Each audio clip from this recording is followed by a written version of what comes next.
Quelles sont les leçons de la vie les plus importantes qui m'ont transformé?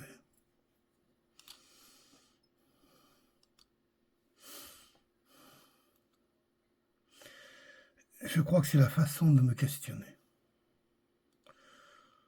Il n'y a pas une seule leçon de la vie qui en elle soit une réponse.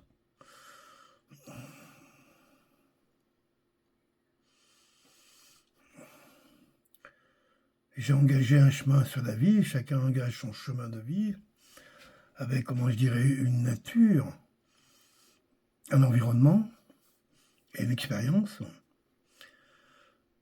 Et on peut ajouter une âme, si on veut. Et c'est cet ensemble, en fin de compte, qui va amener à créer des situations. Si tu es né, comme moi, il y a 70 ans, par exemple, dans une campagne, au milieu de la France, au bord d'une rivière, chez les paysans,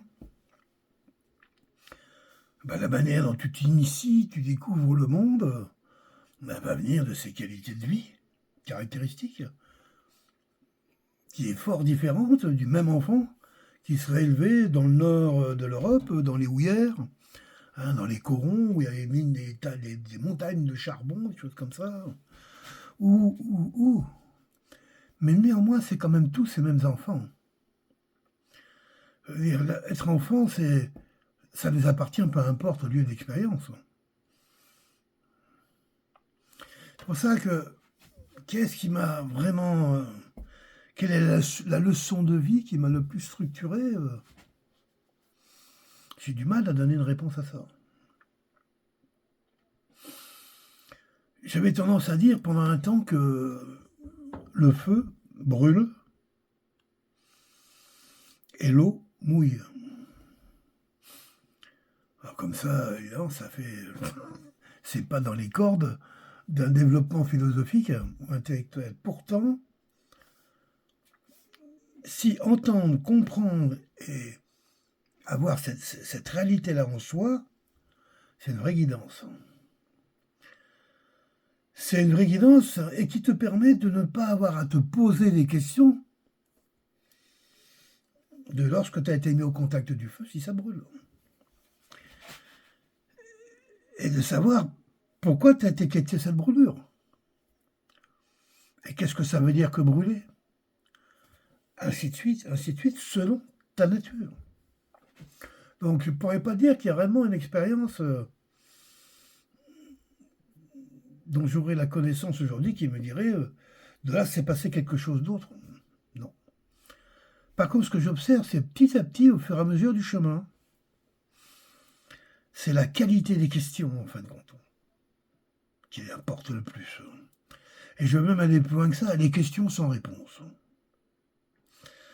Lorsqu'à un moment, tu arrives à t'étonner encore, à t'interroger sans chercher ni quêter une réponse, mais d'être heureux que quelque part tu puisses t'interroger encore. C'est ma nature, ça. Je suis heureux de voir que j'ai encore cette curiosité. Mais pas pour obtenir une réponse, juste parce que quelque part ça se présente et j'ai envie d'ouvrir là. Et là encore, parce que c'est ma manière dont j'ai appris le chemin.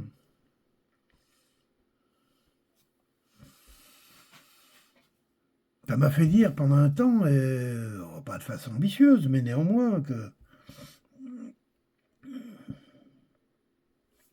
ce qui compte comment je dirais, dans les choses qu'on apprend, c'est pas réellement ce qu'on vous dit, c'est pas ce que vous recevez sans l'avoir demandé. Ce qui compte, c'est les réponses à ce que vous demandez. Parce que avoir des réponses sur des non-questions, c'est pas des réponses. C'est c'est des choses qui tombent dessus, il va falloir ranger ça quelque part. Moi, je dis que la question, la vraie question, c'est lorsque une réponse, une forme, une pensée, autre, est là en soi, dans l'environnement, proche à éclore. Elle est proche à se manifester, à être vue. Et elle utilise justement cette forme qui est la question. Parce que la question, c'est ce qu'il y a de plus près à la nature, c'est ce qui colle le plus à la nature. La question se place vraiment bien dans l'instant présent, même si elle ouvre tous les possibles. Elle doit être parfaitement équilibrée dans l'instant présent pour qu'elle fonctionne. Alors oui, c'est ce que je dirais. Au fur et à mesure du chemin, j'ai appris à maîtriser les questions, à les laisser venir, à les entendre naître, et sortir de ces carcans dans lesquels on a été éduqué, entre autres par la religion catholique. Il est interdit de questionner, tu dois croire sans voir, patati patata, plein de choses de genre. La curiosité est un vilain défaut. Toutes ces choses à la question, quoi. C'est-à-dire que on sait bien que si l'être humain, à un moment, il se questionne réellement, il a la réponse en soi. Donc on fait tout pour qu'il ne se questionne pas et on le bourre de réponses dont il n'en a rien à foutre. T'es plein de trucs qui t'appartiennent pas. À Euclide, E égale MC2, Einstein, la Terre plate, je sais pas quoi. Mais c'est pas toi, on s'en fout de tout ça. On s'en fout des années-lumière. C'est important qu'on sache tout ça.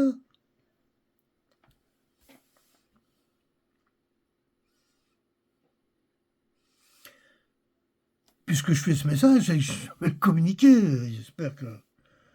Hein, je pense à toi, Alex, entre autres. Je sais que tu écoutes mes vidéos parfois. Hein, mais là, si tu m'écoutes,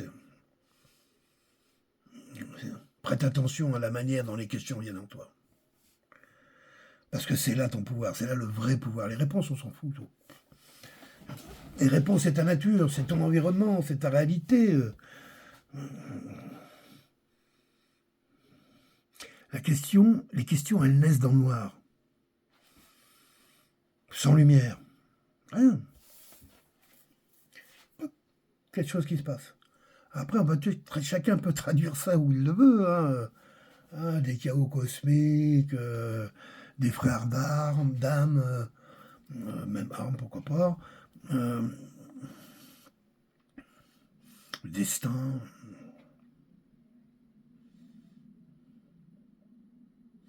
Je pense que avec la drogue et l'alcool, tu t'abrutis. Je me suis abruti, moi, avec ça. C'est-à-dire que on est en très, très, très grande sensibilité à ça. C'est pour ça que même avec des grosses doses d'alcool, je restais encore vivant. Néanmoins, les outils perdent leur qualité, comment je dirais, de perception, de percevoir. Percer et voir. C'est ça, percevoir. Là, ce pouvoir en nous, dans notre famille, wow. Mais souvent, avec des têtes encombrées pour avoir peur d'aller voir, je sais pas trop quel monstre, j'en sais rien, des trucs incroyables. Donc percevoir, c'est être de plus en plus dans l'instant présent. Percevoir, c'est être dans la ligne de la présence, vraiment. C'est ça, percevoir. Dans la présence, tous les temps sont là. Il n'y en a pas un qui est devant l'autre. Futur, passé, présent, c'est la même chose. Et c'est dans cet équilibre-là que tout d'un coup, tout s'illumine. Wow. La question se trouve là. C'est dans une sorte de nouveau désordre que la question crée à chaque fois. Et les réponses sont souvent, en fin de compte, des moyens de donner naissance aux questions suivantes. Encore dans les bons cas. Souvent, il n'y a pas de réponse.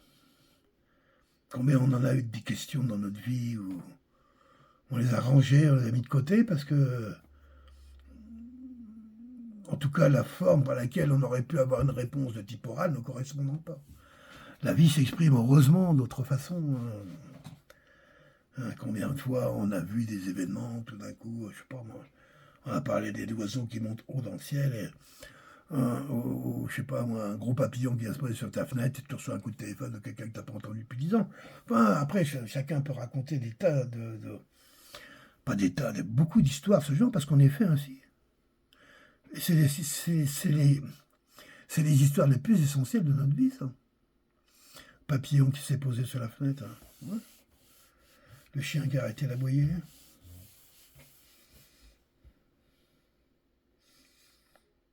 La feuille des papiers qui restait collée à la page 62. Pourquoi ça? On est fait de tout ça. C'est ça notre réalité. Hein. Après tout le reste, on a des tas de trucs qui se mettent devant nous, là, qui nous disent, ouais, on a bien lu le livre. Ouais, mais c'est quoi lire le livre, c'est de rentrer l'histoire, c'est toucher du papier, c'est le sentir, c'est l'acheter, c'est avoir envie, passer du temps avec qui. On peut, voilà. J'extrapole un peu. Voilà, je voulais juste donner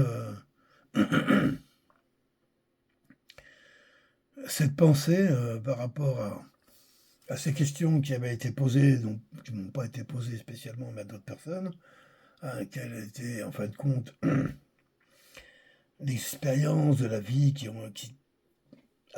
t'a mis sur la route de qui tu es, dans ce que tu connais de toi, bien sûr. Hein.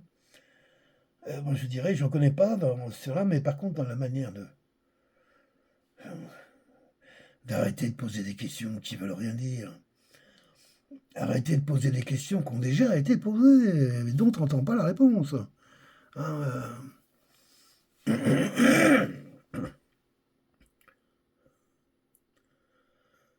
Il y a un langage universel dans la question.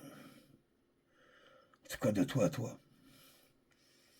C'est important de ne pas le perdre, ce langage, hein, qui est en général riche d'intégrité, minima, mais riche d'expérience. Même dans l'erreur.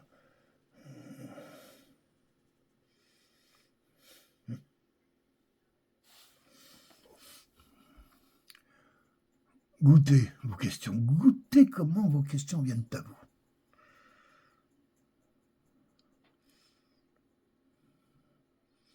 Il y a réellement un chemin de connaissances important à voir ou à laisser voir. C'est pas trop justement, le but peut-être pas de chercher à comprendre, mais de l'observer. Comme je dis souvent, la vie est beaucoup plus intelligente que nous. Hein, elle est capable de fabriquer des arbres qui font 3000 tonnes, qui ont 3000 ans, et qui font 150 mètres de haut, des baleines, hein, et des tout petits animaux, et puis 8 milliards d'humains, et puis des montagnes, des étoiles, enfin bref. Je peux phosphorer beaucoup avec ma tête, j'arrive pas à 1 pour 1000 de ses capacités créatives. J'avoue qu'on y participe réellement, mais quand même, quand même.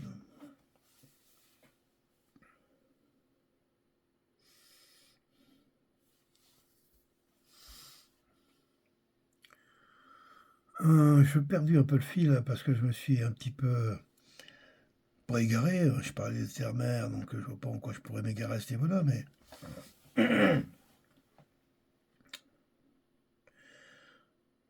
j'ai essayé de recoller ça avec la question, la qualité de la question, d'où elles viennent, leurs sources. Hein. Qu'est-ce qui fait germer la question? Et d'observer en soi, parce que souvent, c'est ce que je voulais dire, souvent, moi je cherche pas à comprendre ce que va me dire la vie, souvent. Par contre, j'observe quand elle se manifeste. Le fait d'observer quand elle se manifeste, c'est évident que j'ai une action qui va avec, laquelle j'en sais rien, qui est plus ou moins. Alors, on peut y réfléchir, mais ça ne me laisse pas indifférent, loin de là. C'est là où je me dis, la vie me parle. C'est là où je ne sais pas comment, mais j'y réponds. Mais pas spécialement en comprenant. Ouais, j'y réponds souvent en observant qu'elle me parle. Juste ça. J'ai l'impression que beaucoup de messages qu'on reçoit régulièrement, on répond justement à des tas de questions qu'on répète et qu'on répète. On ne sait pas s'arrêter suffisamment pour justement observer les réponses de la vie. Quoi. Parce qu'on n'a pas le temps, on a la place qui est prise, parce qu'on n'y croit pas tout simplement. Quoi. Et avec le temps, moi, je ne cherche pas à croire, j'observe tout simplement. Quoi. Et quand la vie me surprend, et ça arrive très souvent, lorsque justement j'accepte plus d'être avec elle plutôt que de la comprendre, mais de l'accompagner, quoi. Et pas toujours facile, hein, la preuve, quand je suis dans... En plus, en ce moment, je suis dans ma période balou, là. Bah, je prends du poids. Donc, ça m'arrive à peu près tous les 2 ans. Une période, pendant un an, je grossis, pendant un an, je dégrossis, ainsi de suite. Je suis biennal. Pas biennal, biennal. Mais quand même un peu d'élégance.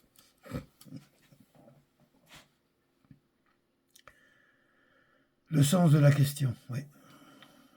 Pas le sens de la question, l'essence. Son essence, sa naissance. C'est ça qu'il faut observer. Un peu comme les méditations zen. J'aime bien cette façon de méditer.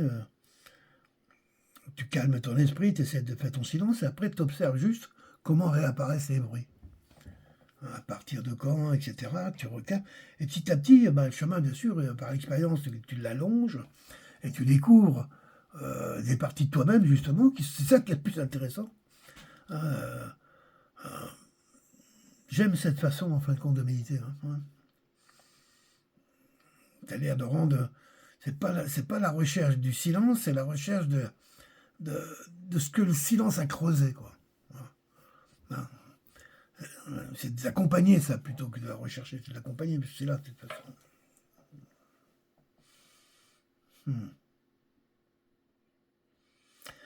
Bon, allez, je vais laisser là cette vidéo parce que ça risquerait de devenir un peu confus. Voilà. En résumé, les plus belles expériences que j'ai vécues dans ma vie ne se distinguent aucune des unes des autres. Nullement. Même pas. On peut après écrire des trucs, machin, mais en réalité, quand tu les vis, au moment où tu les vis, non.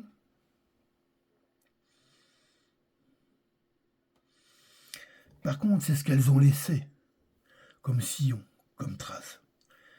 Et ce sillon, cette trace qu'elles ont laissée en moi, c'est comme une sorte de, comment je dirais, c'est un outil, en fin de compte, qui me permet de structurer la présence afin de voir germer les choses. Une sorte de grande loupe. C'est ça. Une grosse loupe. Allez, laisse tomber ta philosophie. Bye bye, merci de m'avoir suivi jusque-là.